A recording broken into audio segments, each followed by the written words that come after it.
ఒక తండ్రి కొడుకుకి ఎంతో సేవ చేశాడు. అతని సంతానం తండ్రిని మూర్ఖత్వంతో చాలా బాధ పెట్టారు. తండ్రి చనిపోయాడు. ఆ సంతతికి పితృశాపం తగులుతుంది. పితృశాపం తగిలితే యాక్సిడెంట్స్ జరుగుతాయి, ధన నష్టం కలుగుతుంది, పీడకలలు వస్తుంటాయి, వారి మీద చెడు ప్రయోగాలు జరుగుతుంటాయి. ఎవరికైనా చనిపోయిన వారి తల్లిదండ్రులు స్వప్నంలో ఎక్కువగా కనిపిస్తున్నారంటే వారికి పితృశాపం ఉన్నదని అర్థం. కుటుంబంలో ప్రశాంతత లేకుండా పోవడం, అనుకున్న పనులు జరగకపోవడం, ఇవన్నీ పితృశాపం తగిలింది అనుటకు చిహ్నములు. పితృపక్షంలో వచ్చే మహాలయ అమావాస్య రోజున పెద్దలు భూలోకం వచ్చి వారు కుటుంబీకులు సమర్పించే ఆహారం కోసం ఎదురు చూస్తుంటారు. కాబట్టి పిండ ప్రదానం, తర్పణం, పితృదేవతా హవనం వంటి క్రతువులు చేయాలి. వీటిలో పితృదేవతా హవనం చాలా శ్రేష్టమైనది.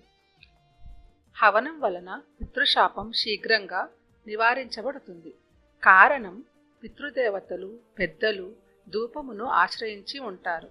అందుకే ఈ రోజున ఇంట్లో ప్రధానంగా ఎక్కువగా ధూపం వేయాలని చెబుతుంటారు. అగ్ని దేవతలకు పితృదేవతలకు ముఖం లాంటివాడు.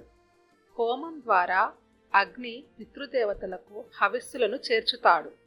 అతి శక్తివంతమైన వేద మంత్రాలతో పితృదేవతా హవనం చేసినప్పుడు పితృదేవతలు పెద్దలు పగరూపంలో వచ్చి హవిస్సులను స్వయంగా స్వీకరిస్తారు. దీనికి వేదమే ప్రమాణం.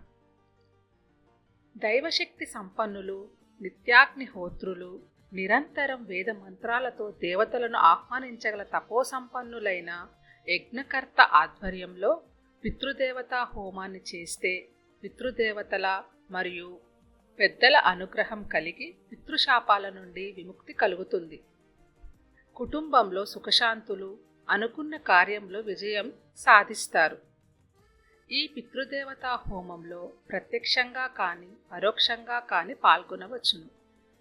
పూర్ణ యజ్ఞఫలాన్ని కోరుకున్నవారు హవన సమయంలో వారి గోత్రనామాలను పఠింపచేసినట్లయితే పితృదేవత పెద్దల ఆశీర్వాదాన్ని, అనుగ్రహాన్ని పొందుతారు.